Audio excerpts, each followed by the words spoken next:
Yeah, welcome to the Offspace podcast. It's your host with the motherfucking most true offer. And it's your favorite co-host, as a go offer, the boy Wonder. Amen. Wait, are you bringing those shits back? No, it was just supposed to be a question mark. Okay. I'm going to leave that to the people. Yeah. I can't even deal with this motherfucker. I'm sorry. But no, this might be like a little bit of a testament in what kind of mood we're in today. But as soon as you said the boy Wonder, for some reason, it went the boy Wonder. It went to the fact that it was Ibrahimovic's birthday yesterday. Shouts out to the God. Connection's not there. And then it jumped, because he's the GOAT. And then it jumped from Ibrahimovic to Fernando Torres, which is the initial person it was talking about. And then I thought about the fact that Zlatan Ibrahimovic is playing better at 39 years old than Fernando Torres did to close out his career. How are you doing today, though? That's so disrespectful to somebody who's fighting for their lives at the time to make something of his career that was dissipating away. It almost reminds me of Jeremy Lin. And y'all know how I feel about Jeremy Lin. That's why you love the nigga so much. I like underdogs, man. I like people who are clawing their way back from failure. Because what can you make of yourself after you hit rock bottom? That's where true success lies. And I don't know. I feel like Jeremy Lin's about to show it when he comes back onto the Celtics. Because Lord knows, let me not talk any weird way about somebody's player. Interest in him? Who knows? But he's a free agent, so he's going to see when time comes. I'm sure some NBA team's probably going to pick him up. They got a lack of talent in certain teams. I'm not even going to say it, but... Like the Pelicans. Don't come to my team, though. Wow. No, I'm just saying, bro. Y'all know what type of vibe he's on. I'm not talking no disrespect to all these people. Oh, yeah, I forgot. My bad. As it goes to change, man. He had a come to Jesus moment this week. Actually, just how you been this week, and give everybody a little bit of the enlightening. I don't know what my come to Jesus moment was, but I've been listening to a lot of good people, a lot of good podcasts that you tried to put me onto for a minute now, especially in certain realms. Like, I've seen some of the All the Smoke stuff. Shouts out All the Smoke, Matt Barnes and Stack. Exactly. And listening to KD's new podcast and everything, and just honestly being a fan of the sport for so long, and like who I am, just somebody who always likes to give respect where it's due for people who work hard in their crafts. Because you can't deny that greatness at any level when somebody puts in years to do something, makes it to the highest level of it. So I know there's a lot of NBA players I've talked shit on in the past and certain things that I'm not trying to backtrack now. Whatever I said, I said. And honestly, if it's a problem, come and talk to me at some point. But it's the fact that these guys really are at a certain level. Because I watched a video where I heard people giving outrageous talks and like takes. And I asked myself, is that me? Somebody said, I'm not going to say who, but they said Kawhi Leonard was a casual athlete. When I heard that, I was like, is that the Offspace? Is that how we sound? No, it's not. Be. But I will interject there a little bit because I understand where you're going with like in terms of just like be real with people, and we understand that these are professional athletes, professional artists. Like these are people at the top of their craft. So you have to realize that they are separate from the rest of the world. They are the less than 1%. You know, when you see people actually making a real living and like surviving off of that shit. That being said, it's like I'm still gonna get my jokes off, but it's just like a certain realm of being a fan still, and like doing it from the standpoint you already know these people are here. So now we're just comparing them to each other. Exactly. This is a place that obviously none of us are at. Because y'all have heard me talk crazy about Jeremy Lin, bro. There is 0% chance on any level of basketball IQ, skills, like shots, like all of the just free range of like the whole realm of basketball, right? Yeah. That Jeremy Lin is worse than me at. He's better than me at all of that. You know what I'm saying? Yeah. I think I could just bully the guy personally. And so that's why whenever I say certain things or whenever I joke, I never want it, just like you were saying, it's good to harp on like with the dude that was talking about, well, I'm probably more athletic than Kawhi, blah, blah, blah. Like, what? Nigga, no, you're not, bro. Kawhi Leonard works out 7 days a week for the last like 20 years of his life. I was about to say, this is a top 5 player in the NBA, and you think you're more athletic than him. Like, let's say past the NBA, playing basketball and professional basketball players, some of the most athletic athletes that there are out there, and you're saying you're more athletic than him. Bro, this nigga Alex Caruso had like an YouTube videos and like popping out veins in his arms and just so athletic, so muscular of a dude, bro. And he's somebody looks like you would never be the first person you think of when you think of professional athlete, bro. All of these niggas are ready. Exactly. Like, so just know they'll take on most people in the gym, minus like small factors like an IT going against somebody that's like a foot taller than him and shit like that. Yeah, obviously though. But shouts out. How's your mental doing? I've been doing good, man. I had, without going too much into certain things, because obviously we like to be open here and like to share a bit of ourselves. But at some point, you know, I'm still Ezigo, and I'm still gonna hold a little bit to me, just whatever that is. But I had, this nigga mysterious. I'm not even saying that. I'm just a real person. Y'all gonna treat me as such. But I had great conversations that taught me a lot this week about maintaining relationships with loved ones over a distance and through certain things. Because while you'll have conversations with people that you never want to lose a certain type of feel with or whatever, and there's always a standard level of love there. You always have to keep in mind that certain things, no matter how tight people are, weigh on a relationship. So it's like keeping that in mind, knowing that people aren't going to be there for everything or they aren't going to hear everything, but the love's always there. So it's communication to let people know, if you care enough about them, who you are, what you do, and how your life's progressing. So it's been good for me. It's been eye-opening, and it's helped me change a lot. Plus the fact that I'm back on my chef shit. So I'm not going to lie.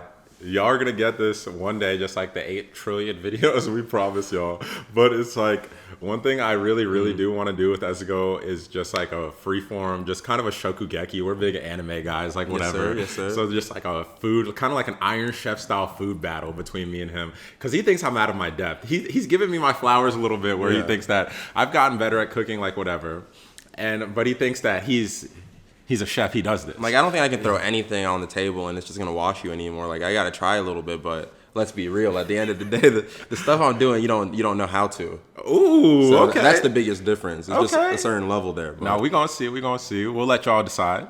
Once again, we're gonna have a little audience, some judges, but further in the future. But I wanted to, before getting into how my week's been, I wanted to go ahead and talk. We'll harp a little bit on the thing you brought up when it comes to relationships with your loved ones, because that's something that's very important. It's in a quest to be seen and heard, right? Which is something that is very important in regards to people that you love and you actually give a fuck about and care about, right? Like, you always want them to understand you, understand your character, understand if behind closed doors, or if God forbid you were to pass today, right, what would these people be able to tell others about me, and what would these people be able to talk about as your legacy, or just like you as a person, right? And that is important to a lot of people, and I know that's important to us. But sometimes we forget that in adulthood, when it comes to life in general, some of our loved ones miss some big moments, and we don't always talk as much as we'd like to talk about certain things, right? Because you get caught in moments, right? Like, some of the biggest things that have happened in our lives, whether it be a fiasco at the top of our neighborhood, or little things that have happened to me, etc., or have happened to you in the same vein, it's just like, unless people were around at that time, to feel how we felt, like when we were expressing our emotion, or to see the emotion on our face, or to kind of absorb that, it may not dial in as deeply to other loved ones of yours, and that's okay. You know what I'm saying? It is okay, but it's learning how to traverse that and learning how to realize that there's no lack of love there, and there's no love lost there in the first place. So that is definitely something that I'm glad you brought up too. I would say that for my past week, it's been a trying week, to be real. Like, mentally, but it's been one of the more freeing weeks I've had in a while, because of a conversation I actually had with you and Cass last week that led me to accept finally something that I just never wanted to accept, just because of the person that I was dealing with, right?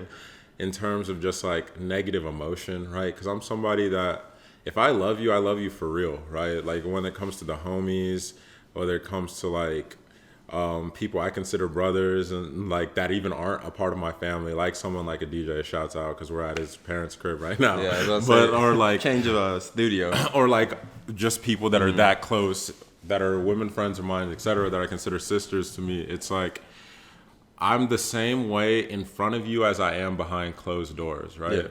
And so even if I've fallen off with certain people, I always like to kind of hold the same regard, right? And that's been some of the hardest things that I've dealt with in adulthood, because you realize some relationships don't work, platonic or romantic. Some relationships you grow out of, platonic or romantic. And sometimes it's just not right time for you to be ultimately involved with certain people, right? And sometimes that fucks with my head when you think somebody's gonna be there, exactly for the long haul, or even when you start to feel feelings which are completely valid out of situations of resentment, of anger, of like hatred. It's like, if I'm not actively speaking to somebody anymore and they're not actively a part of my life, it's hard for me to say those things sometimes because I never want to have like a negative connotation. I'll be sad about like the loss of these platonic or romantic relationships, but I mean, like, most of the time I like to think about it in a positive way. You know what I'm saying? I like to talk about nothing but the positives to do with these people or that person or this or that. And right? that's how you like them to talk about you, because you know, like, when you Exactly. deal with these things, you're never gonna like talk dirt on somebody's name, even if y'all have a falling out. Exactly. But that doesn't mean though. It's not. But you never had that falling out. Exactly. So it's like, it took a while for me because I know how I am. Like, the jokes you get in person from me are it's more than the jokes I'm going to be telling other people about you. Because I like to keep that energy. Like, if I'm going to roast the shit out of you in person, then you can't think I'm talking shit behind your back, because I'm never going to talk shit about somebody I love. It's still going to be roasting jokes. You know what I'm saying? Yeah. So you get the same thing. But when it comes to like situations that may not have ended the best, right? It may not have ended how you like them to end, and like that may have caused you to harbor a tiny bit of resentment or anger or hatred towards people. We like to take those terms and we like to keep them as the highest evil, right? Like, hate is such a strong word. Like, anger is this, blah, blah, blah. You never want to feel those, especially towards people that you may have loved at a point, right? Or may have been very close to you. But one thing that I've realized in this past week through having that conversation, which I didn't know we were getting deep on this, but let's get deep there, is just the most freeing moment I've probably had in all of those situations, like with these past, like, however many years of losing people that I thought were really close to me in probably not the most positive way,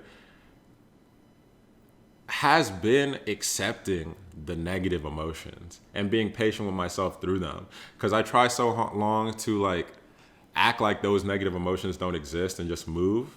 But if you don't address those situations as they come, they're never going to fully be addressed, and then it's going to be an easy box to open up. But the second I was able to accept those emotions, be real with myself, and start to be patient, which is something we talk about on this podcast, but something that I do have trouble with sometimes, being patient with myself, bro, I felt kind of like I've exhaled for the last week, you know?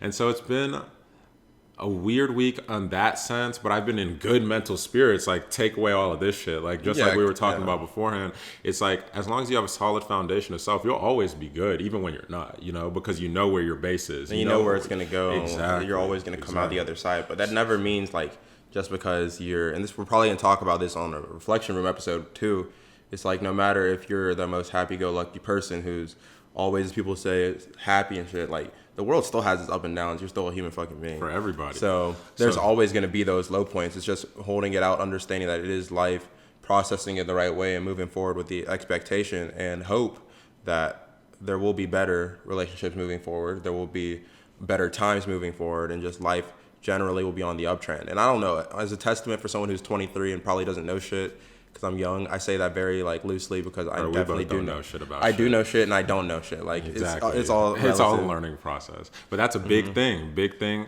as my final point there before wrapping up my week and then getting us into heat checks and shit, because we've had a lot of good discussion before this shit even popped off. But the final point is, and I don't take this lightly, I hope no one like hears this and thinks I'm just spitting out some random cliches, like whatever. This has been something that's been a fundamental piece of my life, and a big reason why so many of y'all who have had deep conversations with me outside of the podcast love my mentality and love like the way I speak about certain things. This isn't the final product, and this probably isn't even the middle product, you know what I'm saying, like where I am right now. And that's because I'm growing every day and I'm learning every day, and I take everything. I'm thankful genuinely for every shitty thing that's happened to me in my life, because without those, I wouldn't have become the dude I am today. And I love me, you know? And so it took a while for me to get here, and it was every shitty thing. So it's remembering to learn from all those situations. But not to harp any longer and to continue on, let's get straight into heat checks. And what is your heat check for the week? My heat check from this week comes off of Joji's latest album, and the song is called MODUS. I think there might be like a visual video or something out for it too, depending on how you want to listen to it, for when y'all check it out. But the song's really good. I think this album was classified as alternative, so you know what kind of a vibe it's going to be on. But I feel like he makes such like beautiful, great music that's like on a slower tip and everything, but it's kind of perfect for fall because I feel like that's a lot of the music I listen to, especially when it comes to like fall. So I enjoyed it a lot. So take that as you will and go listen to it yourselves. It's weird because if I had to describe it to one thing, there were certain songs where as I was playing them out, obviously this isn't everything. He's his own person, has his own style, has his own tones, but certain songs reminded me of like a Hosier. Hey. Like a Hosier in a type of way. But anyway, the song is Modus by Joji. And how would you spell that for the people? MODUS. Modus by Joji. All right, cool. And then for my heat check, which I'm going to use it to actually lead into the first part of our music discussion, because that's going to be kind of independently on me. Yeah. And then we have two big releases that we were going to both speak on. But like my heat check is going to come from, which this isn't to boost, it's just, once again, I talk about music that I genuinely like. And my dog Sage, him and his homie released an album called The Beautiful Hour by Reek and Sage. And I listened to it top to bottom. There's no skips on there. Damn. To me personally. You believe that? No, for real. There's no I'm skips just on kidding. there. I asked that for the audience more so than anything because, to be fair, I already know, if y'all don't know this man by now, he only talks on the shit he means. He's not just going to sit here and boost shit just because people are his friends or whatever. I'm not going to do the same. I'm never going to talk about your stuff if I don't actually enjoy it. But if I enjoy it, I'm going to ride for you like crazy. And so The Beautiful Hour is a beautiful album, like no pun intended. But they have all kinds of feels on there while tying it into like the same overarching like mood of the album to me. Like the mood of the album is like silk do-rag, like I'm shirtless by the pool. I got like 4 or 5 queens walking around, you know, dressed fabulously 4 or 5 in like whatever they wanted to wear. One of them has grapes, one of them has cherries, one of them has cheese, They got one of them has all crackers pieces of that feeding charcuterie me. board. Oh my, looking good. And then another one is just like playing with my hair, just like braiding it, just moisturizing.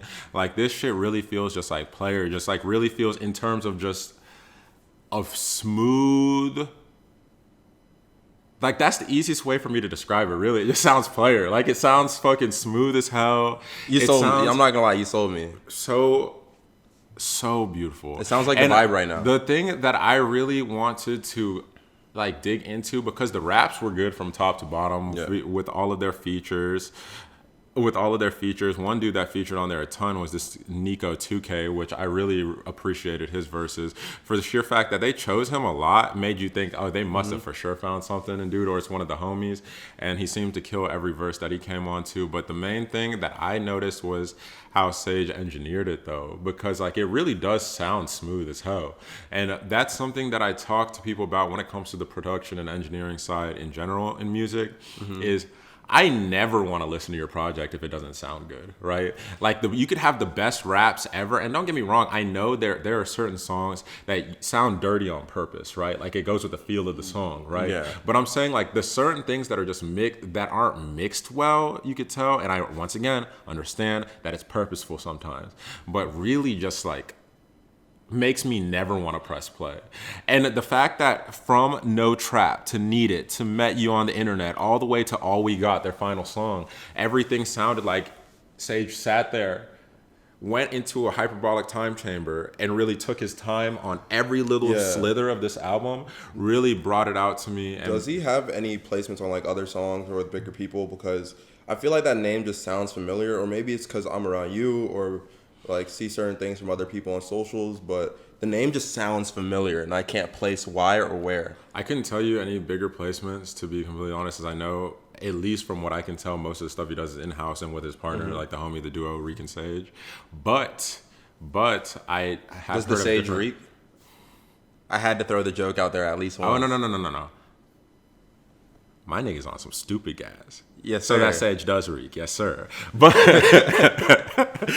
so shout out to them. I'm very proud of the homie. I've been waiting on the album for a long time. They've had a mixtape and like they've dropped Lucy's here and there, and I've heard some things, of course. But like I was happy to hear just how conducive and everything sounds put together. So my heat check from this album, not to harp on it for too long, is gonna be the song "Don't Worry," because that is a perfect descriptor of how this busy ass year has been for me. And it's funny because being laid off, like I feel like I've felt more busy since I've gotten laid off, because like you were talking about, I'm doing things I actually want to do. So it's trying to think on the Offspace 24/7 now, at least until we find another situation, or until like school ramps back up, everything, like, at least where I have to buckle down and focus. I don't know if other people are like this, but I know, at least for me, once again, don't worry though. And don't worry, hold on, tying it back to the heat check, don't worry. It's because like the hook, I want y'all to listen, so I don't want to give up too much, like genuinely.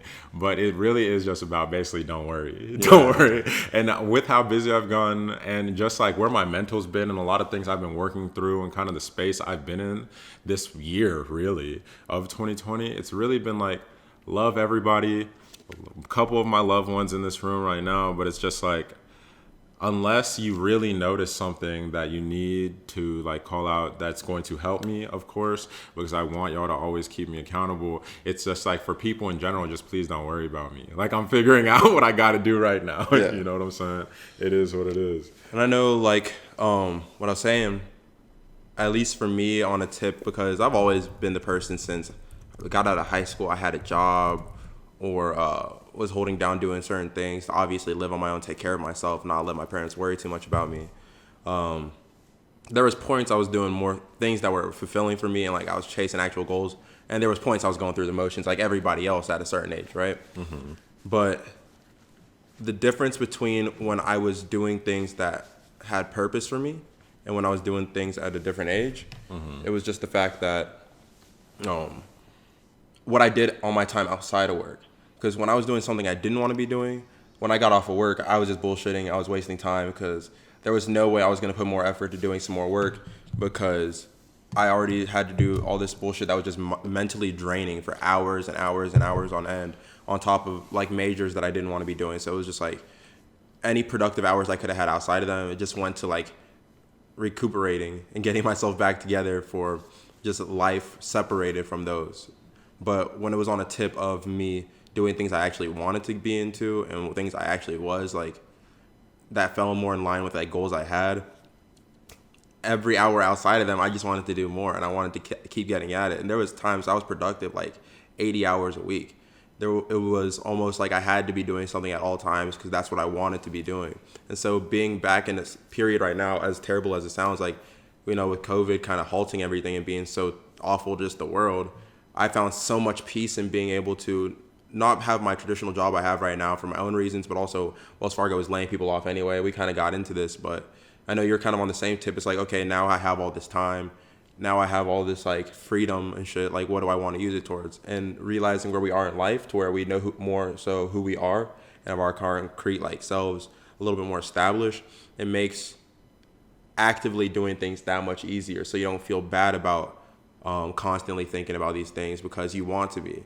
You want to be actively working on things. And now I have multiple ventures at a time when I probably didn't have any because I wanted. So. Exactly. And so it's a little different. Moving right along, though, in our music section, I wanted to get to the Tiller project first, only because I had more to say on the 21 Savage project. But the Bryson Tiller project, let me let you start off. What do you got to say about that one? This many years later, I'll just start off on the fact of like what it is. The album cover was hilarious. I saw people making jokes of Tiller waited 5 years to look the other way. And this shit's just in blue and not red. It was hilarious how like little difference there was, but I felt it was like almost fitting to who he was, and I liked it a lot. Moving past that, the music was really good to me. It wasn't like the typical what I guess we heard last time and expect to hear from him moving forward. There was a lot more of a different notes and like vibes and shit to it. I felt like he was on a lot more of a rapping tip on some of these songs than he was in the past. But I really enjoyed a lot of them. It's just going to take time to get used to a different feel and things I didn't necessarily expect. But there were key songs that stood out to me. Unfortunately, the Drake feature was one of my least favorite songs. For sure. And I feel like that's on a lot of different things that Drake features on, because I feel like he's just one of those artists that gives his best on his own. And when he features, he just does whatever. But not saying that's like a bad thing, but depending, because sometimes that nigga be going nuclear on features. But he made like a million songs at this point. Like there's always going to be something. But the Timeless interlude was really good. That was probably my favorite track off of it. Years Go By, and probably those two are the standout for me. But the whole project is really good itself, and it's quick, it's easy to listen to, which I feel like again adds a lot of replay value because you get well acquainted with every song when you do listen throughs of this shit, and it's very easy to do listen throughs. So, hey, and all I've got to say on the Tiller project, which I know I'm gonna lead with love because I know I'm gonna sound like a hater. It's like it was not bad. Keep in mind, it's been like 2 days. Of course. That's what I want to go ahead, and I may preface a lot of stuff because we've talked about the fact that we're never going to talk about people we don't enjoy or don't like or don't support when it comes to in-depth dives into their music, right? Because I'm not going to give somebody that time, you know? Like, we just give you a second of you're a piece of shit, and then just keep it going. If we even mention you, you know what I'm saying? We're usually just not going to talk about them. Well, as far as it came to the Bryson Tiller project, I really enjoyed it. No, I enjoyed it. I don't want to say really enjoyed it, but I want to give room for two things. A, for it to grow on me because it is a little bit different than what we may have been expecting. But B, a little bit room I want to give is the fact that Tiller, like you said, has not put out music in 5 years, right? Other than like the loose feature we've seen here and there.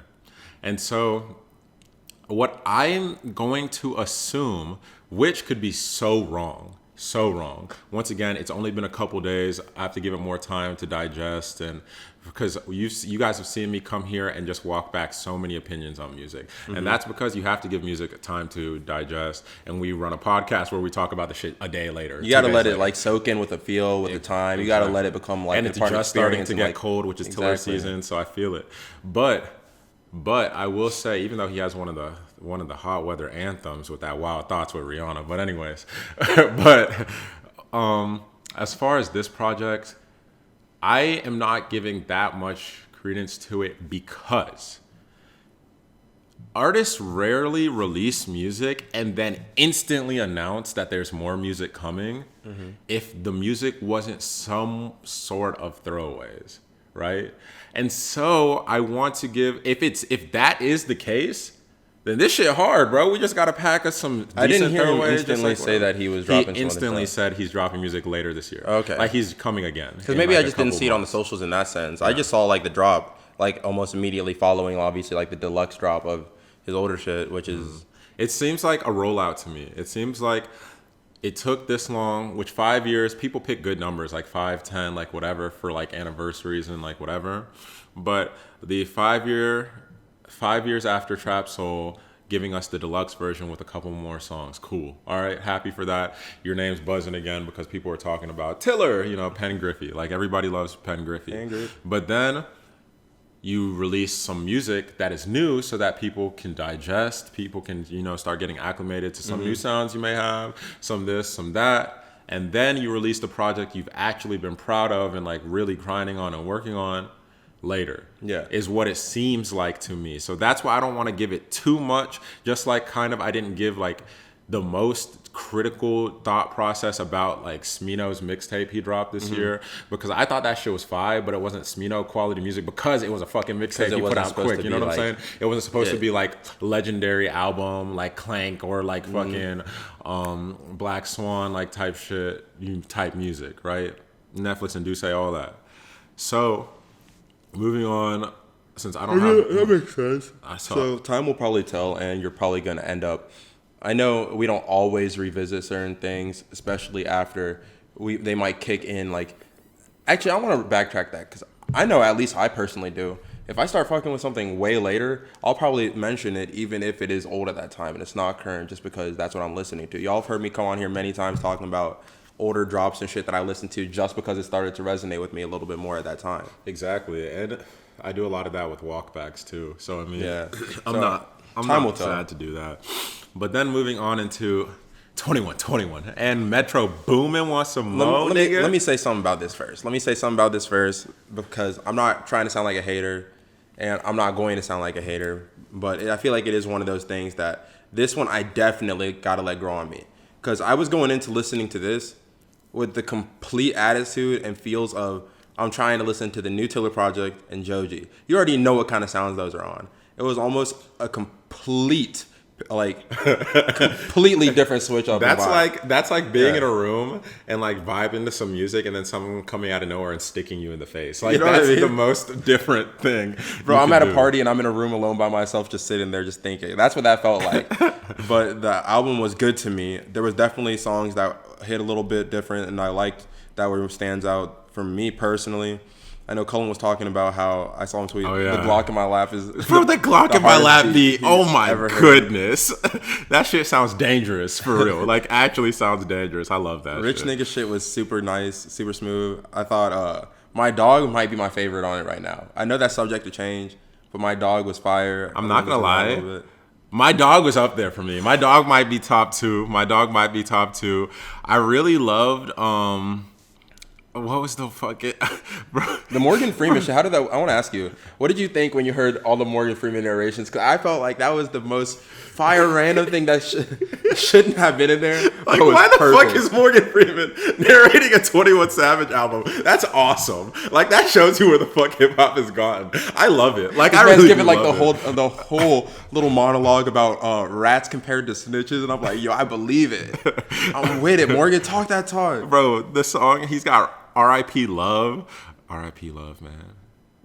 Just kidding. It's cold season. You know it's what I'm always saying? a nigga in their 20s talking about R.I.P. Love. Right? Which is the funniest thing in the world to me. Because, like, I get in my feelings like everybody else when situations don't work or you get sad. Like, yeah, it's cuddle season and we're in a pandemic. So let me go ahead and give y'all a warning, by the way. A warning. There's going to be a lot of situationships. Like, a lot of entanglements. Like, so everybody you see is about to get booed up to some sort of extent because of loneliness is at the highest rise right now during this pandemic. Let's be real. Mm-hmm. Boom. Like, I've been seeing craziness. Bro, I've been seeing people, and this is on a. I'm gonna wait till you list these off, but it leads into something too. Oh yeah, for sure. B. I'm gonna give y'all a little bit of a tip. Yeah. Horniness is at the highest it's ever been in U.S. history right go now. capitalize. Horniness is at the highest it's ever been in U.S. history right now. And you think because you always see the egregiously horny things that males say online that it's just men. No. What I want to go ahead and tell you, our listeners, is that horniness is exponentially higher in women right now. Like, women are shooting the wildest shots. Like, I'm seeing women shoot the behind the back, eyes closed. They're throwing the Kuzma passes across the, saying whatever. They're throwing it. I'm not saying nobody, but I'm throwing it out there. What? On the low too, on the lowest low. Some of them aren't even low. Like, some of them are just gonna quote your picture or just like some say of the something shit I've to seen. you. Oh my goodness. And so that's 2. 3. So we already have pandemic, loneliness. We have the horniness at its highest, and we have to draw it all in for the perfect recipe for entanglements. It's getting cold outside. You know what works with cold weather? Body to body. And as much as I like cuddling with my roommate, he looked up. He's like, pause. Cuddling with your roommate, eating his nuts, all of that, dude. I bought him the glizzy protector. Bro, all right, I know that's a stupid tangent from dog. That was the funniest thing I've ever seen in my life. That's the funniest thing I've ever seen in my life, bro. Imagine how insecure you have to be in yourself, for real. Like, to where you spent money. To hide your glizzy as you're eating it in public. To hide your hot dog as you eat it in public. Just so people don't see you as the glizzy gobbler 4000. You got to work on a little bit more than that. You know, get that sexuality sturdy and figure that shit out. Man. Yes, sir. You You know what I'm saying? Like, those double XL glizzies to get in that game. My man didn't even have the foot long glizzies. He didn't even have the girth on that bitch. He really had a regular glizzy behind the glizzy protector. That's crazy. Super pause that whole conversation, but moving right along. No, you had something to go ahead. It's and like say. The amount of people, because we were talking about something earlier with, it's always niggas in their 20s talking about R.I.P. love and shit like that, right? But the amount of people I see getting into like almost like they settled getting into certain relationships, like they don't even like the people they're with. But the amount I know too many people, men and women, that hate their partners going on the low. on like that right now. It's disgusting. Cause I'm just like, bro, y'all think you're never gonna find somebody else? You think it was really game over for you at 24, 23? Like, you think it's a wrap for you right now? You feel me? That shit is so crazy. Like, I've seen some people getting married or have got married that y'all know hate each other. You feel me? Yeah. Like, we got to talk about that one. I've seen everybody getting married right now. A lot of people. We wish the best for everybody, though, for sure. Yeah, 100%. But I guess, shit, fuck music. I had a better question for you. Shouts out to 21 Savage, Metro Boomin, Drake, Young Nudie, and everybody featured on that project because that shit went crazy. Truly. I'll give y'all a better deep dive, but I just want y'all to know my dogs. And No Op Left Behind is hilarious of a song title, and it was fire because no op should be left behind. You got to get all them fuck niggas. But But what if the Just op really never did nothing? No, fuck that nigga. What if you thought they were plotting on you, but they really weren't? It was just a gas the whole time, and then niggas all of a sudden run up on somebody that was never thinking about them. If you're my op for real, bro, it's on site. They thought I was his op, bro. I thought, no, bro, are we going to tell that story one day? I really thought this nigga was my op, my own brother. I was in such a paranoid place in my life. So, that was a low moment. I thought everybody was out to get me. But Stephen A. Smith says, stay off the drugs. Stay off the weed. Stay off the weed.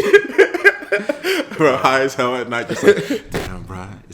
I know Ez goes out there sleeping in the living room, but what if he wakes up?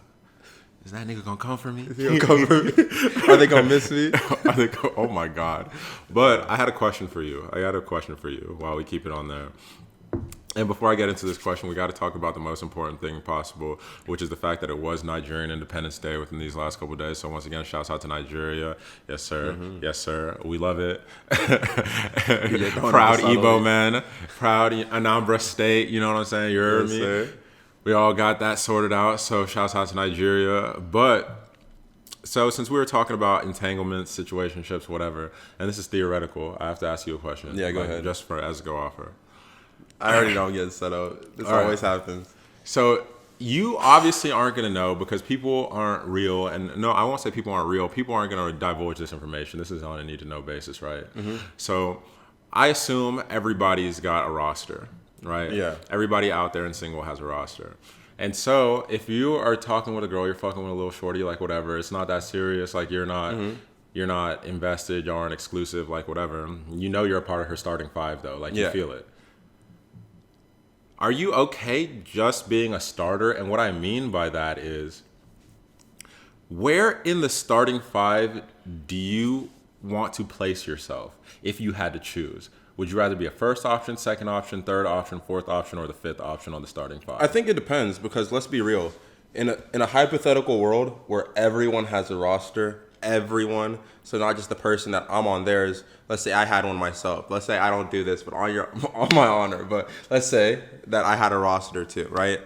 I definitely at least want to be like, a second option, maybe a third option. But some people, I'm definitely okay with leaving room for. I gotta be a fifth option somewhere. I gotta be maybe like a G League player, maybe somewhere really on the bench because at the end of the day, you only got so much attention you can focus. I hope I'm not everybody's first option because I'm not going to give you first option type of attention for everybody because let's just be real, you're not going to feel like that about everybody. So oh my goodness. See, that's hilarious because I was about to say, bro, I feel like the coolest position has got to be third or fourth option. You know what I mean? Got to be third or fourth option. You get good playing time. You're getting good playing time. You're getting starter money. You know you what don't I'm have saying? as much responsibility. Exactly. Not as much responsibility. You are known. It's known across the league, right, that you are worth a contract and that you can be signed like whenever, right? You could either re-sign with the team you're on or you can go to another team and sign, and because they see starter potential, starter minutes, etc. But like the media attention, right? The media attention, they're not always blaming the third or fourth option. Guess who they're blaming for the loss? What? They're blaming the first or the second option. So they're getting all the flack. They're getting the paragraphs. They're getting the late night calls. They're getting the random. Do you want to be 10 you know people Steph? You know what I mean? I can't. Do you want to be 8 people Steph? What? I don't want to be that. At the end of the day, Harrison Barnes was still an all-star at a point. You know what I'm saying? That man still getting shots. Great NBA career. Still has a contract. Great NBA career. He's still playing. I'm good. So that's all I wanted to see. I'm surprised though. Like I thought you were about to be the nigga that was like, I only want to be her first option. I don't want to see when he says shit like this. I always like to imagine what vision he has of me in his head, because you always view yourself a little differently from how other people view you. He said some shit the other day that had me thinking, damn, am I really that nigga? But it's funny. What'd I say? Like, at the end of the day, I want my first option to view me as their first option, or at least second. See, that's a risk you take, though. That's a risk you take. Like, because if you're living the fucking, if you're living the second, third, or fourth option lifestyle, you feel me? Then you can't get upset when they don't move you up to the first option. My nigga, what if you get demoted? Like, what if you really don't see playing time for, a few months? You're wondering, do you even still have a career? What if a shorty you really like move you to the G League? You're like, damn. The game's the game. Damn. Sorry, I just got sad. But anyways. I think we all did for a second there. But we have, I think both of these, this is just a shout out I wanted to give. This is water, by the way, y'all. This is a shout out I wanted to give before we got into more like pertinent things that happened this week. Because yes, we are going to talk about Trump getting coronavirus. It may be very different from the opinions you think we are going to give. Just, I mean, if you know our character, it's not going to be that different, probably. But I did want to give an shout out to Chadwick Boseman. Chadwick, just because R.I.P. I love. This is something, once again, we're people that double down on, and we talk about character all the time. I love seeing little glimpses of people's character to show them that they're really the person that people made them out to be, right? And then we saw, actually, this week, it was released by Sienna Miller. She revealed that Chadwick Boseman was supposed to be, they were on a movie together or whatever, and they were going to record 21 Bridges, and that he gave up some of his salary to increase hers so that she would get compensated fairly. And that isn't just like a black or white thing. That isn't like this or that thing. And really, there's male-dominated industries that men are paid more in, unjustifiably. Don't get me wrong.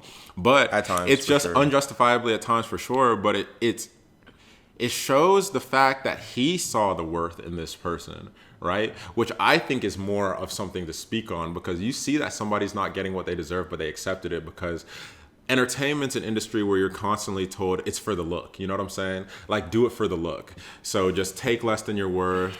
Like, don't accept this or take it for free, blah, blah, blah, because it's for the look, it's for the opportunity, it's for this, it's for that. But I think it's so dope, like the bigger star in Chadwick, right? Seeing something and being like, no, that's not fair. I'm rich. You know what I'm saying? Like, it's not going to kill me. Here's some of mine so that you can make up like what you were going for. Because I don't see 99% of men or women doing that, period, right now. First off, bro, I see people who are getting a lot of unemployment checks and are still not ever trying to donate any money when they're making more than they ever have. So I know people are stingy with their cash at times. But I got to play devil's advocate here. And I got to present another perspective just so that we could talk about it and maybe tell how we feel about that too. So I know there's some people who hear that and they're thinking to themselves, this nigga knows he has cancer. He knows he's not going to take all this money with him. He's doing a noble thing, but that's because he's he's with the understanding that he's not going to be able to use this money fully, whatever. So it's easier for him to make that decision than like the regular person. And at a point, you could say that, I guess, if that's your thinking, but I feel like it's still notable here to say that he still has a family. I was about to say, he could take that money. He can give it to his family. He can give it to his kids. He can give it to like loved ones. He can give it to whoever. At the end of the day, it's still what he chose to do while he was living. It's completely separate of how much time he has left. Because at the end of the day, none of us know how much time we have left. You could be the motherfucker that's trying your hardest to hoard $10 knowing that, you know, you might choke on a McDouble.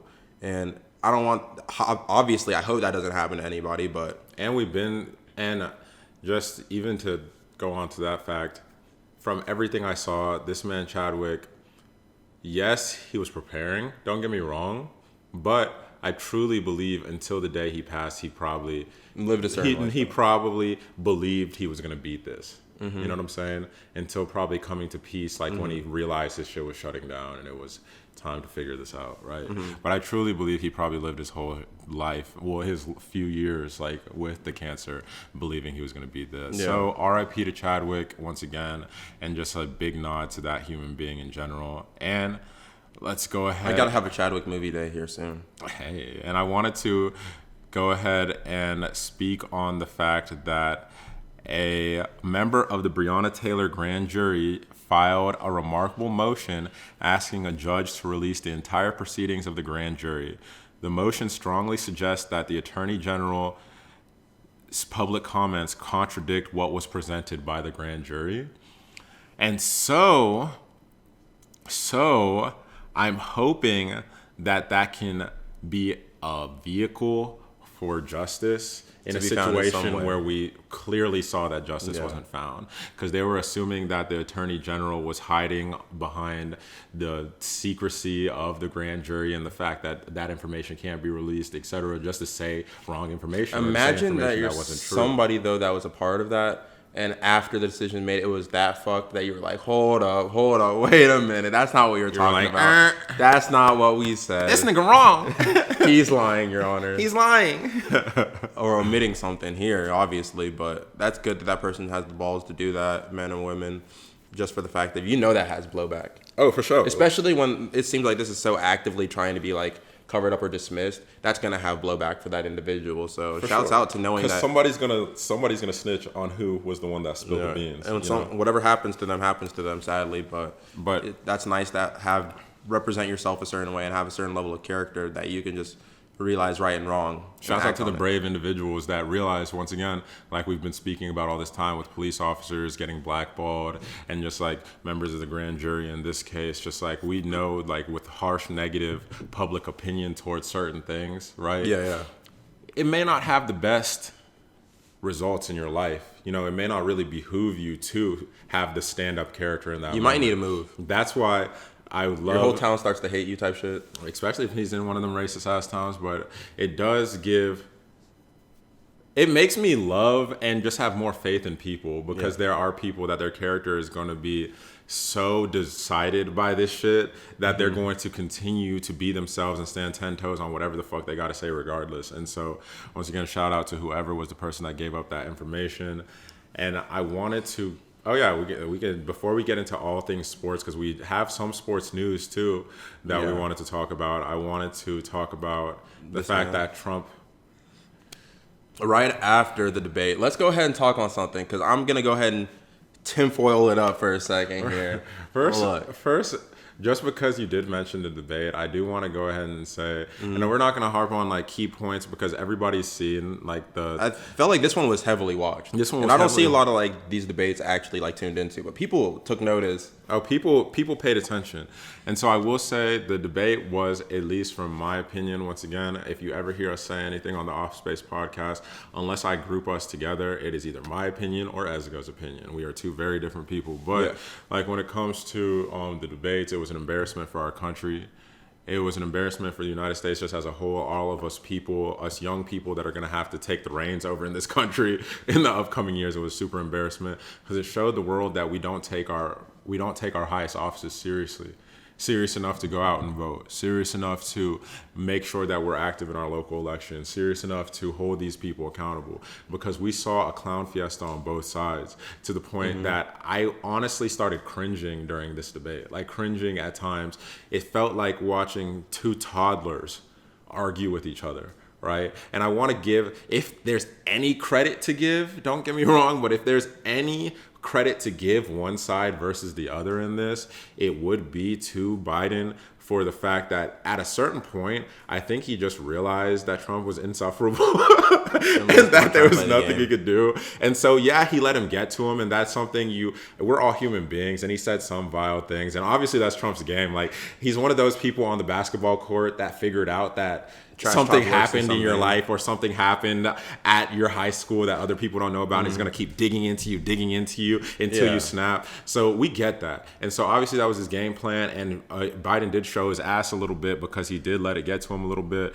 But the moments that I did think were good on his part, if we're speaking about Biden, because once again, they both clowned it out. This is not a good representation of our country, rest of the world. But one of my favorite things was Biden, it seemed like at a point just said, fuck this nigga. And he was just speaking to the camera and trying to just like say things like directly to the American people, which goes against what a debate is because you're supposed to be debating each other. But on a stage where it seemed like they can't debate, there's still tactic to it though, because at the end of the day, Trump's intentional with what he does. It's not just trying to like make digs at Biden and get him uncomfortable. It's trying to always be able to present what he has to say, but even when he's getting like debated against and obviously getting disproven or having things, that could go against him, he just talks over it or always make sure to, when he's talking over it, say his piece so that he can never really be in the wrong. And I think Biden tried to play into that game a little bit at a point and tried to do some of the same things, but it was just realizing like this man's leagues above you. He was out of his time. Like this man was an internet troll before the internet was a thing. The king like, troll. He really is good at this troll shit. So Biden just stopped playing that game at a point and started doing his own shit. It was just kind of sad though to watch from a perspective of knowing that these two people represent so much of America and have a lot of people who look up to them. And so when they're trying to figure out how to I guess interact with each other, they look at these individuals and they see how they interact as kind of a gauge as to what they should do. And when you see grown men talk to each other like this, and knowing it's a debate, yes, to some degree, but see grown men having a discussion like this, it almost makes me sad as somebody who knows, like, I go out of my way to have the uncomfortable conversations with even strangers, like I did the other day at the tire shop with like 70-year-old people from completely different demographics that live a much different life, just because I know these uncomfortable conversations are usually helpful to forming a better group of people. But knowing that these are the kind of people that they look up to and they're forcing it so you can't have the conversation or the conversation isn't productive, that's sad, knowing that that's going to persist for however long these people are role models. So to be honest, I hope younger people especially, are looking at this like, honestly, fuck these guys, not gonna lie. Definitely just fuck Trump too. On a bigger note, I gotta let that one just be out there, just so y'all know how I feel.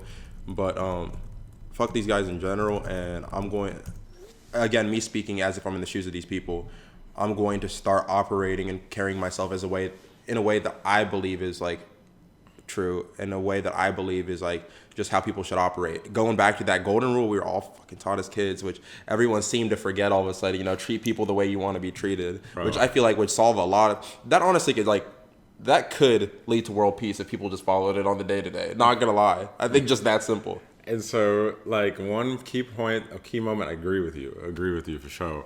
And that goes back into the thing that I bring up all the time now, which is all the corniest shit we were taught as kids seem to be some of the most true shit that we should have kept close as adults. Like, treat each other like we'd like to be treated. That's such a basic rule. But one of the main points was Biden kept digging at Trump about his handling of coronavirus and how he's just failed this whole country in the way that he's handled this shit. And then he made a dig at him about masks, right? Yeah. And then Trump was like, he wears the biggest masks. He's like, if I needed a mask, I have mine right here. And then he pulled his mask out of his fucking jacket and then put it right back into his jacket. Lo and behold, 24 hours later, this motherfucker has coronavirus. Yeah, I'm not gonna lie. I didn't believe it at first. I thought it was a hoax. I thought he was pulling a Kim Jong-un. I was like on standby. Oh, my bad. I'm not even trying to use anything related to words that Trump has said during that. But I was just, using my eyes, and I was like, all right, let's see how this plays out. But a lot of people who are around him are also testing positive. So it's looking way more like this shit's for real.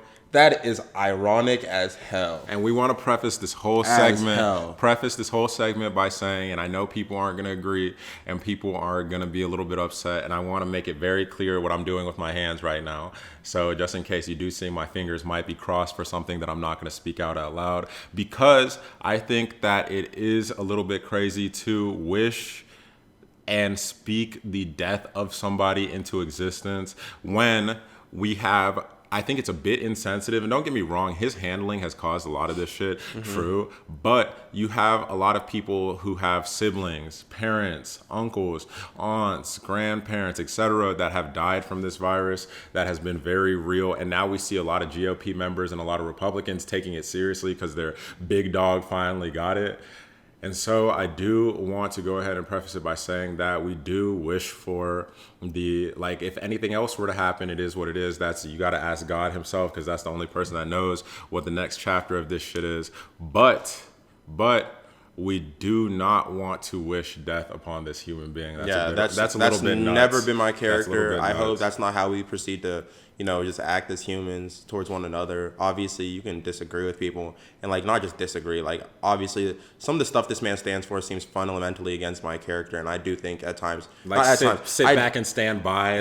I think he is a racist, shit, truly, 100%. But I'm never gonna sit here and be like, I wish this person dies. That's weird. And that's not good to harbor that much hate in your soul, because at the end of the day, you got to find a way to lead with love at some point. I'm not saying towards this person. I'm just saying in life. But I will because that shit will drag you down. However, I will go on record. What happens, happens. Whatever happens, and there will not be a tear shed. There will not be a sad thing spoke. I'm gonna let Baron shed those tears, man. Yeah, I'm gonna let that nigga let that shit get off, because that's not for me. That's not for me at all. And so it would be weird though. The only thing is, if he dies, he's our president still. Oh, I know the election's right around the corner, but it's around the corner. If he dies, the country's gonna be in disarray, for sure. Another month, and you don't know. Shit it's 2020, bro. Shit gets weird every day. It gets weird every week. How weird would it be if Donald Trump died and we had Vice President Pence as the leader of our country for the next month? And literally, the damage he can do in that month, especially like, and don't get me wrong, the damage he could do, the damage other countries could do, the damage our citizens could do from just stepping out and getting weird because their guy died. Exactly. Like, this guy already seems like he's militarizing people. Once again, sit back, stand by. Like, this is nuts. Mm-hmm.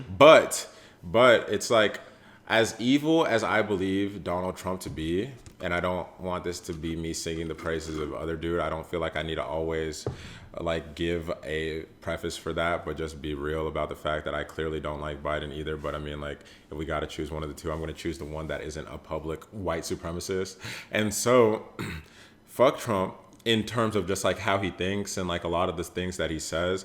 But I don't think I want the guy that literally believes, quite literally, not like kinda, not like somewhat, literally believes that if you shock gay people, they can become straight as president either. You know what I'm saying? So all the people wishing death on one need to realize like our best option is to go out and vote, man. like Our best option isn't the two options. Yeah, it isn't my guy playing relief. Like, that's not the guy we want to see up there too. Because if he takes the notes from his guy and starts using that pen, bro, and starts signing some executive orders, because this shit could get deep. The number one pussy in the room is the dude that is the loudest screaming about how he's going to beat somebody's ass and how he's going to do this, that. Mm-hmm. And that is Trump. That is Trump. But the scariest person in the room is the dude that thinks just like that motherfucker, but has not said a fucking word. And Pence is that person. And so I don't want people to forget the fact that Pence probably throws a party every night with every wild thing Donald Trump says and like, hey, my nigga, you know what I'm saying? Like, going crazy, thinks is the dopest. No, this is the guy that's actually just going to start signing papers and shooting his shit So he off. tested negative too, which at the end of the day, I want to know like how often he's really around Trump. You know, they're probably like, not. I know they're probably like separated, especially at a time like now. They don't always have to be together just because he's VP. They're handling business elsewhere, blah, blah, blah, a lot of these things. But you would think they'd be around each other a lot more if so many motherfuckers are getting infected from this man. But Pence wasn't. A lot of them were at that rally though. Like it wasn't. I don't know if it's necessarily a rally. It was like 100 so of his donors. Yeah, that I saw the president of Notre Dame was there. Mm-hmm. That was weird. And the students of Notre Dame were calling for his resignation after he went, which is hilarious. Yeah. But in terms of the Trump shit when it comes to coronavirus, I'm just happy that we're seeing the GOP start to take the shit more seriously, right? Like, that's just a main like thing for me. One funny tweet though, some nigga said Trump's trying to get right with God because apparently like there was a report from the White House, which I don't believe until I see it myself, but of Donald Trump denouncing white supremacy, like for real. But that being said, it's like, hopefully they figure something out. There's so many tinfoil theories, which we're not going to say on here because of the reality that a lot of people are going through coronavirus. And I feel like that'd be insensitive unless we saw something happen, right? Mm-hmm. And so unless we saw something happen or we see more clear signs that tinfoil becomes less tinfoil, I feel like we'll spare you guys from that. But it's definitely food for thought. He didn't tweet it, dude. I just want to let that be known. Denounce white supremacy. Sure, fine and dandy. So anyone could have just said he did, and that was around him, and then release that information. This man tweets every thought of his. Why didn't he tweet it? You know, why didn't he let that one go? Why didn't he do certain things? He's letting everything else fly. For sure. Clearly, he didn't. And so to wrap up, not like the whole pod, but like we're gonna move on to the oh wow, oh my god, I don't like oh my god, I forgot about. Which we're running lowish on time, so I'm gonna spare like this segment a little bit. Or do you want me to just save that segment for next week? Yeah, let's save that for the midweek madness. Yeah, because that is nuts. That is go ahead nuts. And get back into we'll that talk one about that later. I feel like there's some parallels I gotta bring into it that I want to do a little bit of recap on before we get there. Absolutely. So y'all just stay tuned for the midweek madness. Yeah. We're gonna be speaking about something interesting, very interesting that we've got privy to this week. And shouts out to everybody while we're on this that actually tune into these videos. Don't think you go unnoticed. We see what's going on our YouTube, and some of y'all are enjoying that shit for real. We took, I guess, this week kind of off from like posting the YouTube videos with just a lot of things going on, being in different places, blah, blah, blah, this, that, and the third, yada, yada. But we're back on our shit. Yes, and sir. We've been a lot more consistent if y'all will give us credit. You know, I'm not trying to hate giving black men credit. But we've been a lot more consistent with our shit, and we're going to go ahead and produce and give y'all the same level of content and the same amount of content that we've been promising. And Yeah, that's and, it. But and so just moving on to the sports section, we have one thing I wanted to start us off with before we go into the final thing, which is most of it's NBA related, is at least on the football side, I think it's interesting. And just like a lot of people were talking about, Cam got COVID. Exactly. I was about to say a lot of people were talking about the fact that the NFL might not make it a whole season. And to be fair, once again, these are slave drivers, the NFL owners we've seen, and like the way the NFL operates. So I feel like they're gonna next man up it till they run out of men. So they're gonna make it till the end regardless. But we are seeing a lot of the negative things happen, like a starting QB1 for one of the biggest franchises, the Patriots, and Cam Newton getting COVID. So we wish Cam a speedy recovery. And it's all love for Cam Newton over here, and we're just cheering for his success. 100%. Because we love to see that young man prosper, even when the world counted him out. And to be honest, if we're looking at it from like a sports directly perspective, the Patriots are not going to suffer. Like we've seen so many times, obviously he's an incredible talent and they could benefit from him, but that system's too elite. We've seen when Tom Brady's out for several weeks and just a QB after QB stepping up, it didn't change a thing. I'd be hard pressed to see if they really just start blowing it. I mean, we'll have to see. We'll have to let it tell this year and for the next game or two while Cam is out. But speaking of somebody, that we wish the best for, because it is a sad story that we've seen, especially because of how high this person was up at a point, being on a team that went to the finals and like all of that with LeBron James earlier and all the memes and the jokes that were happening with Delonte West. One thing that I thought was beautiful this week, which I did want to highlight, was Mark Cuban saying that he was going to go out of his way to help Delonte West because he was looking for him. He was looking for him in Dallas, I believe. He reached out to his family and they said, if you want to know how to help him, first thing is you got to find him. And he found him at a gas station in Dallas on Monday. And then by Tuesday, Delonte West was checked into a rehab facility. And so shouts out to Mark Cuban for actually giving a fuck, because like you see all those videos of Delonte West cracked out and like people the seeing thing him is, who would have homeless and known? shit like that. Obviously his family probably, but past that, who would have known? Because once, like, you're not like a LeBron, and I don't want to say LeBron because that's different. You might not be like a Dirk, you might not be like a certain individual to where a lot of people keep up with you after. Like, you had a career, but that was your career, and now you're on your own personal type shit. So it's like this man kind of just got thrown to the wayside. I'm not saying like it was intentional by anybody, but he was just out here homeless, like. And people have been talking about it for the last year or two. People have been talking about it for the last year or two. I've only seen shit for like the past few months. Oh, I've seen people talking about Delonte West's fall for the past year or two, like cracked out, just like whatever. And so people say, yeah, you could just see him X and X here in Texas. Like, people were talking about it so regular, and I was like, well, y'all niggas are used to seeing an ex-NBA player like cracked out, like. And obviously you want everybody to go and get their help, but I'm happy once again Mark Cuban didn't have to do that. He didn't have to talk about that. But this is something I wanted to point out because of in this BLM time, while we've watched the biggest civil rights movement in history that is continuing. These are those acts, continuing. Like, this is an example of white people not just putting their money where their mouth is, because this is somebody, and a lot of these major companies, and Mark Cuban included, the whitest basketball team in the NBA. Exactly. Who have said they're going to donate and do this, which is cool. But this is something actionable that we've seen him just go out of his way to do. And I love seeing shit like this because it shows that they are putting their money where their mouth is and they really mean the shit they say.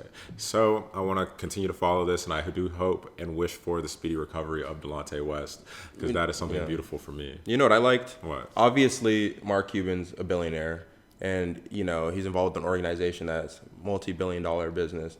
Cool, fine, and dandy, and he can help a lot of people. But what I like so much here is the fact that showing that you're going to take care of your own too, when it's people that have been getting ignored. Like, obviously, when you see celebrities or like really rich businessmen and stuff donate and take care of like these groups where you might see like orphans, whatever, a lot of them seem like, you never can judge the intent, but some of them seem like they're just doing what's going to get them the best PR. But when you see somebody actively making sure, like, I'm going to take care of home first and make sure that I don't forget these people too, that shows a lot of good character there. Sure. Like, it shows that you really do care and stuff. So, because Delonte West was a part of, like, I know all these NBA players talk about it, like, but they're like an NBA family for real. Like, players on different teams, coaches, like, presidents. It's a brotherhood. Like, the NBA, they consider different, it like a brotherhood. people, exactly. So, like, him taking care of, like, Delonte West really does mean a lot, I'm sure. And so another podcast which is new, right? And they kicked off the episode because we sit here and we sing all the Smokes praises all the time. And It's actually somebody that was featured on All the Smoke, somebody y'all may have heard of, in Kevin Durant, like one of the biggest I don't know if y'all all-stars know who that in the is. world. He started his own podcast called The Etceteras, right? And he has. I'm not gonna lie, he bit our whole flow. He didn't bite our flow. Katie hasn't listened to the Offspace. Maybe He doesn't know the Offspace exists. He might though. One of them burners might follow us. You feel me? But you never know. Shouts out to that nigga in the burner accounts too, because I think that shit is hilarious. But like. One, shouts to KD because just seeing a lot of the outside basketball stuff, you start to see more of his personality. And once again, it's like, it makes you respect and it makes you like really dig the people even more. And his first feature was somebody that is very misunderstood, right? Which I think is a big reason that these platforms are important, because it gives people a look into people that may not normally, you know, open up like this, so that you could really see their mindset, you could really see how they are and like who their character and like who they represent. And the person that they had on for the first week, and I do apologize to Kevin Durant's co-host, because I truly don't remember his name at this moment, but they had Kyrie Irving on for the first episode. The myth, the 2 hours. It is definitely worth the listen. I think that anybody that likes podcasts would enjoy something like this. But really, Kyrie it's a derivative of, and it's very different of its own way, but you start to see a lot of like the Kobe type personality and like the monk, the like ready to like, he's self-proclaimed philosopher, like all of these things about the other side of Kyrie. And you hear about his upbringing too, and you hear about his mentality and the way that he handles things, even speaking about basketball in terms of just like the way he talks about it sounds like an orchestra, sounds like a play, sounds like theatrical in terms of he really takes it like an art. You know, like really, really takes it as an art, and he feels like a master on his easel. You know what I'm saying? Like he's perfected his craft, and he tries to perfect his craft every day. But he was talking about going into the finals on some sort of like avatar state. You know what I'm saying? Which was really dope to listen to. But his personality was a lot like Ezgo's in terms of just like how he gets away from the world and just like his views. So I knew that was something that Ezgo would enjoy it. And dude, hearing that gave me a lot more respect for Kyrie, because like he talked about inside of the actual episode himself, he's not one of those people that you always see in front of the camera or whatever. Like, obviously there was a time, blah, blah, blah. We know all the scandals, quote unquote, and things that happened at that time, but there was a time where he was more inclined to do that, and then he dipped out of it, and he's just more to his true self now, right? And so, like, think like the co-host asked, it was like, so what is a Kyrie Irving? Like, what do you do on this day? Like, who are you? A little bit, blah, blah, blah. And just hearing that man speaking and seeing what he's about, it's really good because, you hear more than ever that these guys are players they're people outside of basketball. But you have to remember, it's all celebrities, bro. They're not just their craft. And they're very different people outside of. So again, like, just hearing him speak on, like, again, what basketball is to him outside of it, and just his mentality, his conversations with Kobe, what he does, it's like, this is somebody that makes you think, okay, cool, like, I want to learn shit. Like, I want to push what I want to do to, like, that next level. I want to be great at certain things, or, like, get different perspectives and blah, blah, blah. So, you know me right now. I don't listen to a lot of podcasts on a certain realm similar to certain things that we do, because I feel fulfilled from our conversations. I don't feel like I have to. Obviously, NBA things hit me a little bit differently because I'm just such a big fan of that world that I'll tap into these things a little bit more. But these kind of conversations, I appreciate almost more than the kind of podcasts I listen to, which are like more educational things, you know, like a TED or whatever. But this was really good. Mm-hmm. So big shout out to Katie and the over at the Etceteras podcast. Y'all should definitely give a listen to that if you have a second.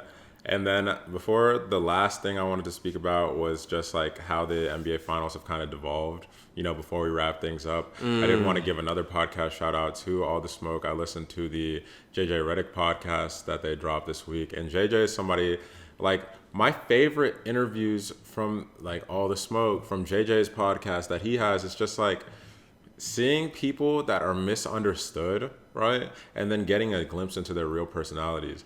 JJ Redick seems like one of the coolest people ever that I would have been friends with and would hang out with. But he was painted as kind of like the bad boy coming from his hated at Duke days, right? Same with, like, I talk about Matt Barnes. Same with Stack. It's just like seeing the other side of these people's personalities and realizing like they're some of the coolest motherfuckers that were ever in the league, you know, but you really didn't know these things until you dive in.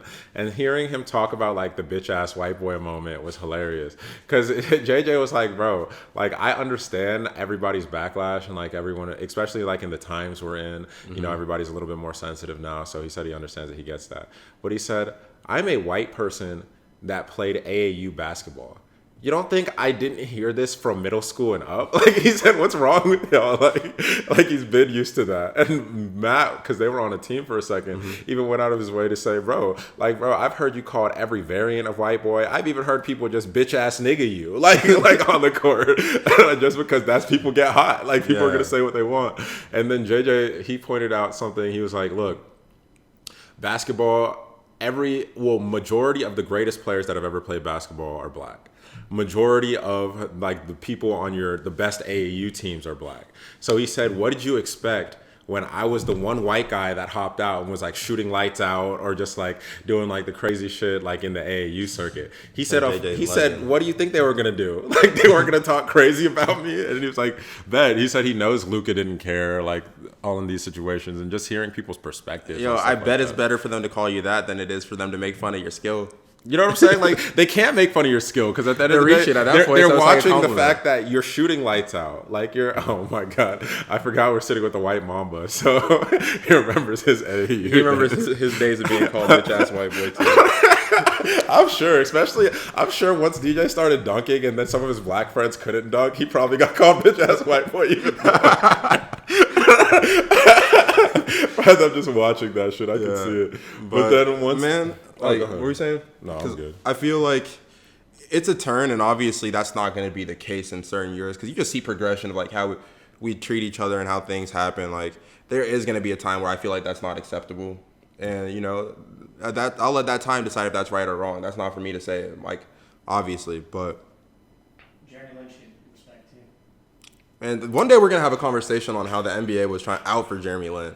Oh my God! It seemed like all players were trying to kill this man. I don't know what it was. I really felt like they were giving him the other area, the bitch ass agent. Like, they were telling him whatever. I'm sure. Bro. Are you serious? They were probably talking like that, bro. You've heard this shit too. The thing is that like, you know hoopers, though. Some of the most violating shit that we can't repeat in real life. See, this is why I think none of my friends are sensitive, right? It's because of the sheer fact that, like, all of my friends... And this isn't a bad thing, don't get me wrong. And I realize, like, we have to change, and we are all changing, and we're learning how to be better in public and even how to be better in private and change the way that we think. Truly, I get that. Yeah. But most of my closest friends played organized sports growing up, right?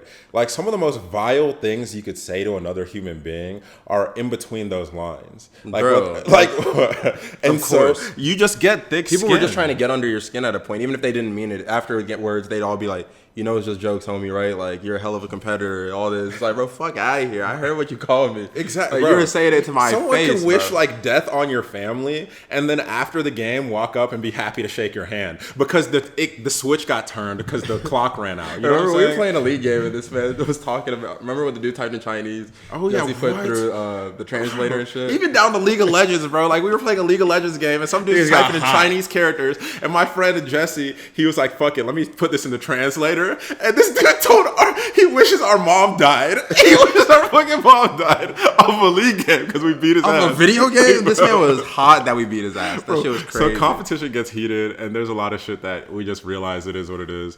But like, that's one of the funnier things too, which I won't harp on too much, but about like my friend groups, like growing up, period. Even all my different friend groups, I've noticed this in all the groups of friends that I've had as guys. New people to the friend group always have an adjustment period. Because you have to realize, like, bro, if you don't have thick skin, bro, you can't survive. Bro, I swear. I feel like I'm the type of person that's really not trying to dig under people like that and get at them, but I'll catch the joke still. Even if I'm not that kind of person, they still give it to me. So I just got to understand how to deal with it. You be in a room with Chuka and DJ, oh my God. He thinks we turned him into a dickhead, bro. I don't think y'all turned me into a dickhead because I don't think I'm a dickhead. I just think y'all try to. And y'all try and say I am because I hang around y'all. But just because you hang around people doesn't... I was about to say, I don't know about that one, Chief. But yo, I'm a sweetheart, man. Still bloated, Joe. You hear this shit? That's All right. But the last thing I even wanted to mention, which really was 2 seconds for me, unless you wanted to speak on it for a second. Yeah. You're talking about finals? Yeah, I don't have much to say on the finals I just do. because I do. like the Heat were already the underdogs. It was already going to be a tough series for them to win. And now 2 of arguably their highest contributing players besides Jimmy Butler are injured. You know what I'm saying? And one may not actually come back. One is questionable to come back. And so, because one looked like an Achilles. You're He said it was familiar like with that. some like foot injury, like plantar fascia or something. And so, like, it's looking like a sweep. And so, I mean, well, I don't want to preemptively congrats LeBron. The job's not done. We know the job's not done. And we've seen crazy happen in the NBA. But We've seen what he's done. it's definitely not anything. Like, I've been happy to see the Lakers play championship caliber basketball, though, because all of the players are showing up. We're seeing defense on both. We're seeing offense and defense. We're seeing both smarter ends. plays. Smart plays. We're seeing better, Rondo like, knocked movements. down threes. You know what I'm saying? Shooting Bro. like 70+% from the three, like in random games. White. You know what I'm saying? Like Caruso just like crazy defensive stops, like the heartbeat of the fucking Lakers at this point, to be real, in terms of like the guy that's always willing to do the dirty work and get this shit going. See, you're harping on something that I feel like is important, bro, because at the end of the day, people got to realize, and this is a good takeaway, if you get to the point where you're playing in the finals, like you see all these players upgrade throughout the playoffs because you have to if you're going to be playing championship level basketball to win. Because this shit ain't sweet. Yeah. These are pros. Like, obviously, people were clowning these niggas during the regular season. I was too, all right? And sure, Danny Green might have had an off game last game, but at the end of the day, he's been in multiple finals at this point. You got to give certain players credit where it's due because they're just good at this point. KCP's earned his stripes. I've seen that man playing like a dog when he was looking like he was JR off of the good exotic for the whole season. But I don't know, man. Like, it's definitely cool to see these players playing. The finals are still good quality basketball. It's just like when the Heat are like understaffed, they're understaffed. Like, you see them coming out shooting still. Like, everyone's playing quality basketball. It's just they don't have the facility. Like, watching them on the offensive end, they're nice as fuck now. Like, you're seeing people hitting knockdown threes that shouldn't have been doing it. Hero fearless as a rookie. 20 years old, Miami. Like, what? Like, you know what I'm saying? Like, but they have no answer for AD. We know it. They have no type of answer for AD. He's getting the easiest 30 points I've ever seen him get every single game.